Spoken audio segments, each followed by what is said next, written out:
Obilani people will love it. Chitate Tax on the beat. Black Spider me say dangerous. Ndingavafadza sei handizive. Vanotaura zvakawanda zvosvika munzeve. Pakawanda pavanonditadzira handivatsiye.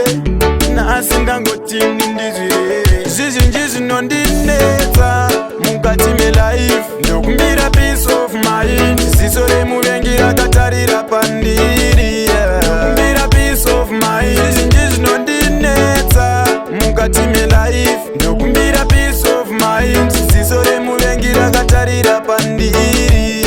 Ndokumbira peace of mind. Avamire kukanda hakata. Asi semurume ndinoramba ndichikakata. One day ndinoziva pazvichaita kunyangwe zvichirema ndoramba ndichifaita. Nguva zhinji ndeyekusuwa upenyu hwakanaka ndinoushuwa. Ndave kuda kusumudzwa kubva muhuruva. Mishonga yavaindibatira ngaichifumurwa. Inondinetsa mukati melife. Ndokumbira peace of mind. Ziso remuvengi rakatarira pandiri. Ndokumbira peace of mind. Zvizhinji zvinondinetsa mukati melife. Ndokumbira peace of mind. Ziso remuvengi rakatarira pandiri. Ndokumbira peace of mind. Ndingavafadza sei handizive. Vanotaura zvakawanda zvosvika munzeve. Pakawanda pavanonditadzira handivatsiye. Nhasi ndangotini ndizvire. Handichade kutambudzika mupfungwa. Ndingave munhu here kurarama kuita sendiri musungwa. Zuva nezuva vachishanda inini. Chakanaka chakanaka mukaka aumborungwa. Vanotaura zvakawanda zvosvika munzeve. Pakawanda pavanonditadzira handivatsiye.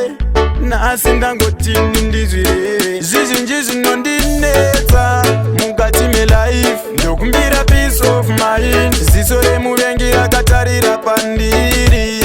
Ndokumbira peace of mind. Zvizhinji zvinondinetsa mukati melife. Ndokumbira peace of mind. Ziso remuvengi rakatarira pandiri. Ndokumbira peace of mind.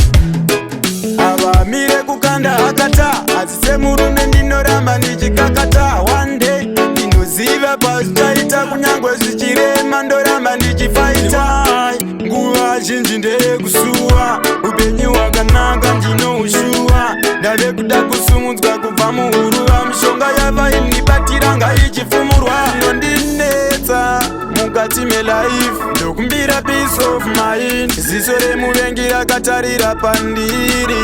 Ndokumbira peace of mind. Zvizhinji zvinondinetsa mukati melife. Ndokumbira peace of mind. Ziso remuvengi rakatarira pandiri. Ndokumbira peace of mind. Ndingavafadza sei handizive.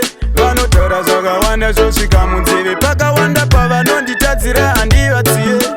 Nhasi ndangotini ndizvire. Handichade kutambudzika mupfungwa. Ndingave munhu here kurarama kuita sendiri musungwa. Zuva nezuva vachishanda inini. Chakanaka